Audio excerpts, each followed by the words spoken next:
ಆರ್ಭಟವನ್ನು ನೋಡಿದ ಮೇಲೆ ಈಗ ನಾವು ಏನು ಆಲ್ಟರ್ನೇಟಿವ್ ಮಾಡ್ಬೋದು ಅಂತ ಮೈದಾನದಲ್ಲಿ ಹೋಗಿದ್ದಾರೆ ನಮ್ಮೆಲ್ಲ ಜಿಲ್ಲಾ ಅಧ್ಯಕ್ಷರು ತಂಡ. We will arrange.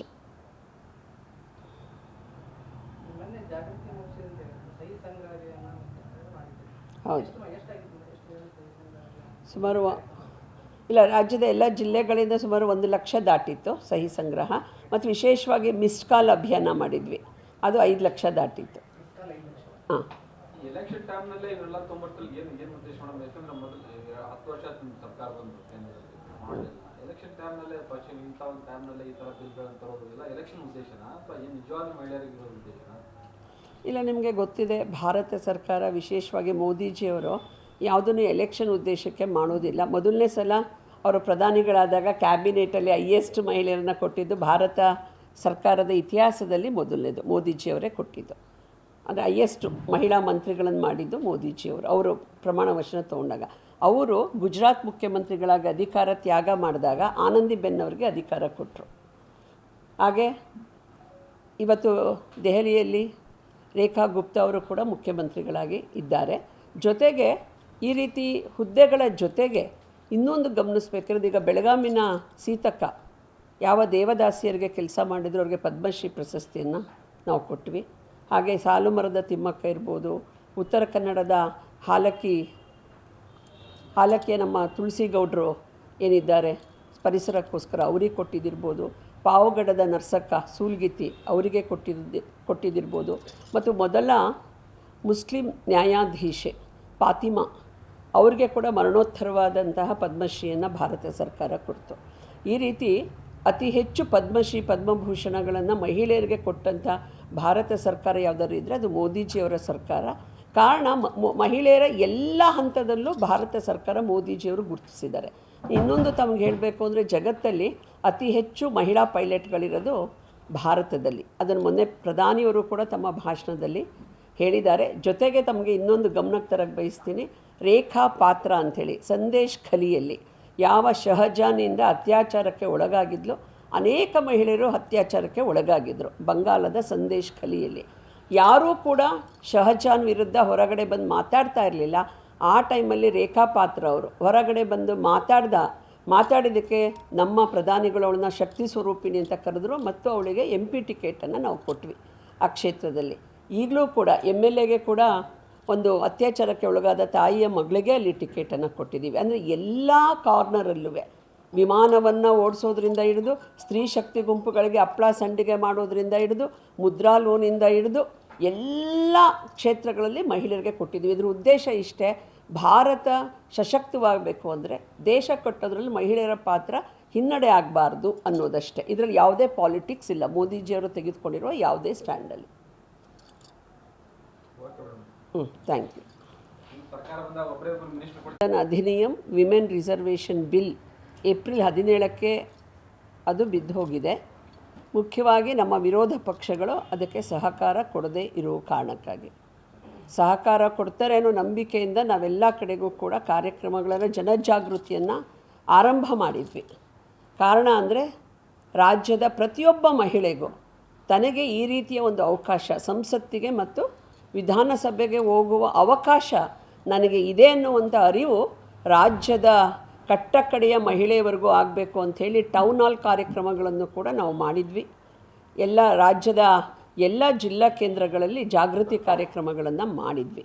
ಏಪ್ರಿಲ್ 17ಕ್ಕೆ ಯಾವಾಗ ಈ ಬಿಲ್ಲು ಸಂಜೆ 6 ಗಂಟೆಗೆ ಮತಕ್ಕೆ ಹಾಕಿದಾಗ ಬಿದ್ದು ಹೋಯಿತು, ಅವತ್ತಿನಿಂದ ನಾರಿಯರ ಒಂದು ಈ ಆಕ್ರೋಶ ಏನಿದೆ ಅದನ್ನು ರಾಜ್ಯ ಮಹಿಳಾ ಮೋರ್ಚಾದ ನೇತೃತ್ವದಲ್ಲಿ ರಾಜ್ಯದಾದ್ಯಂತ ನಾವು ಪ್ರತಿಭಟನೆಗೆ ಇಳಿದಿದ್ದೀವಿ. ಯಾಕೆಂದರೆ ದೇಶಕ್ಕೆ ಸ್ವಾತಂತ್ರ್ಯ ಬಂದು 75 ವರ್ಷಗಳಾಗಿದೆ. 100ನೇ ವರ್ಷಕ್ಕೆ ಹೋಗ್ತಿರುವಂತಹ ಈ ಸಂದರ್ಭದಲ್ಲೂ ಮಹಿಳೆಯರಿಗೆ ಸಮಾನ ಅವಕಾಶಗಳನ್ನು ಕೊಡುವಂಥದ್ರಲ್ಲಿ ಯಾವ ಪ್ರಜಾಪ್ರಭುತ್ವದ ದೇಗುಲ ಅಂತ ಕರಿತೀವಿ, ಪಾರ್ಲಿಮೆಂಟಲ್ಲಿದ್ದಂತಹ ನಮ್ಮ ವಿರೋಧ ಪಕ್ಷಗಳು ಅದನ್ನು ಜಾರಿ ಆಗದೇ ಇರೋ ರೀತಿ ತಡೆದಿದ್ದಾರೆ. ಇವರೆಲ್ಲರೂ ಪಾರ್ಲಿಮೆಂಟಿಗೆ ಹೋಗ್ಲಿಕ್ಕೆ 50% ಮಹಿಳೆಯರು ಮತವನ್ನು ನೀಡ್ತಾ ಇದ್ದೇವೆ ಇಲ್ಲಿವರೆಗೂ. ಸೊ ಈ ದೃಷ್ಟಿಯಿಂದ ಏನು ನಮ್ಮ ಮಹಿಳೆಯರ ಪರವಾಗಿ ಆಗಬೇಕಾಗಿದ್ದಂಥ ನಾರಿ ಶಕ್ತಿ ವಂದನ್ ಅಧಿನಿಯಮದ ರಿಸರ್ವೇಷನ್ ಬಿಲ್ ಬಿದ್ದೋಯ್ತು. ಅದನ್ನು ಪ್ರತಿಭಟನೆ ಮಾಡಿ ಈ ಕಾಂಗ್ರೆಸ್ ಮತ್ತು ಮಿತ್ರ ಪಕ್ಷಗಳ ಮುಖವಾಡವನ್ನು ಕಳಚುವಂಥ ಕೆಲಸವನ್ನು ರಾಜ್ಯಾದ್ಯಂತ ನಾವು ಮಾಡ್ತಾ ಬಂದಿದ್ದೀವಿ. ಏಪ್ರಿಲ್ 18ರಿಂದ ಇಲ್ಲಿವರೆಗೂ ಅವಿರತವಾಗಿ ನಮ್ಮ ರಾಜ್ಯದ ಮಹಿಳೆಯರು ತಮ್ಮ ಆಕ್ರೋಶವನ್ನು ವ್ಯಕ್ತಪಡಿಸ್ತಿದ್ದಾರೆ. ನಾಳೆ ಕರ್ನಾಟಕದ ಹೆಬ್ಬಾಗಿಲು ಕಿತ್ತೂರು ಕರ್ನಾಟಕದ ಹುಬ್ಬಳ್ಳಿಯಲ್ಲಿ ನಮ್ಮ ವಿಭಾಗದಿಂದ ವಿಶೇಷವಾಗಿ ಗದಗ, ಹಾವೇರಿ ಮತ್ತು ಹುಬ್ಬಳ್ಳಿ, ಧಾರವಾಡ ಸುತ್ತಮುತ್ತಲಿನ ಮಂಡಲಗಳು, ತಾಲೂಕುಗಳಿಂದ ದೊಡ್ಡ ಸಂಖ್ಯೆಯಲ್ಲಿ ನಮ್ಮ ನಾರಿ ಶಕ್ತಿ ಇಲ್ಲಿಗೆ ಹರಿದು ಬರ್ತಾ ಇದೆ. ಮತ್ತು ರಾಜ್ಯದಿಂದ ಅನೇಕ ಮುಖಂಡರು, ನಾಯಕರು ಇದರಲ್ಲಿ ಭಾಗವಹಿಸ್ತಿದ್ದಾರೆ.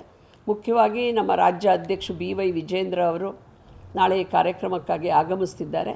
ನಮ್ಮ ಮಹಿಳಾ ನಾಯಕಿಯರು ಕೇಂದ್ರ ಸಚಿವೆ ಶೋಭಾ ಕರಂದ್ಲಾಜೆಯವರು ಆಗಮಿಸ್ತಿದ್ದಾರೆ. ಈಗಾಗಲೇ ಅವರು ಧಾರವಾಡಕ್ಕೆ, ಹುಬ್ಬಳ್ಳಿಗೆ ಬಂದಿಳಿತಾ ಇದ್ದಾರೆ.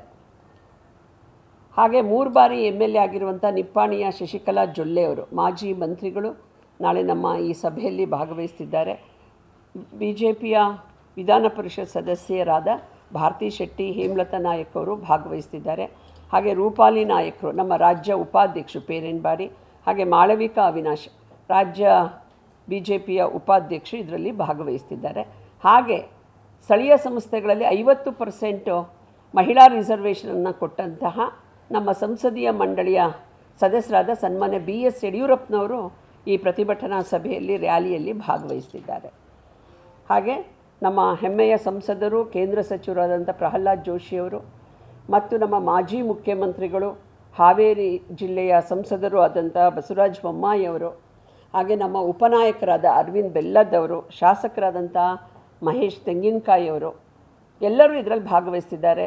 ಹಾಗೆ ನಮ್ಮ ನರಗುಂದದ ಶಾಸಕರಾದ CC ಪಾಟೀಲರು, ಅನೇಕ ನಮ್ಮ ಈ ಭಾಗದ ಚುನಾಯಿತ ಪ್ರತಿನಿಧಿಗಳು ಎಲ್ಲರೂ ಕೂಡ, MLA MLCಗಳು ಕೂಡ ಈ ಪ್ರತಿಭಟನಾ ಸಭೆಯಲ್ಲಿ ಭಾಗವಹಿಸೋದ್ರ ಮೂಲಕ ನಮ್ಮ ನಾರಿ ಶಕ್ತಿ ವಂದನಾ ಅಧಿನಿಯಮವನ್ನು ಸೋಲಿಸಿದವರಿಗೆ ನಮ್ಮ ಎಚ್ಚರಿಕೆಯನ್ನು ಮತ್ತು ಒಂದು ಹೋರಾಟದ ಈ ಹಾದಿಯನ್ನು ನಾವೇನು ಹಿಡಿದಿದ್ದೀವಿ ಇದು ಅವಿರತವಾಗಿರುತ್ತೆ ಎನ್ನುವ ಒಂದು ಸಂದೇಶವನ್ನು ಕೊಡೋ ದೃಷ್ಟಿಯಿಂದ ನಾಳೆ ನೆಹರು ಮೈದಾನದಲ್ಲಿ ನಾವೆಲ್ಲ ಸಂಪನ್ನ ಆಗ್ತಿದ್ದೀವಿ. ಅದಕ್ಕೆ ಮುಂಚೆ ಅಂಬೇಡ್ಕರ್ ಸ್ಟ್ಯಾಚ್ಯೂ ಹತ್ರ ನಾವೆಲ್ಲರೂ 4 ಗಂಟೆಗೆ ಸಂಪನ್ನಗೊಳ್ತೇವೆ. ಅಲ್ಲಿಂದ ನಾವು ಪ್ರತಿಭಟನಾ ರ್ಯಾಲಿ ಮೂಲಕ ಮೈದಾನವನ್ನು ನಾವು ತಲುಪ್ತೇವೆ. 4 ಗಂಟೆಗೆ ರ್ಯಾಲಿ ಆರಂಭ ಆಗುತ್ತೆ ಅಂಬೇಡ್ಕರ್ ಸ್ಟ್ಯಾಚ್ಯೂಯಿಂದ.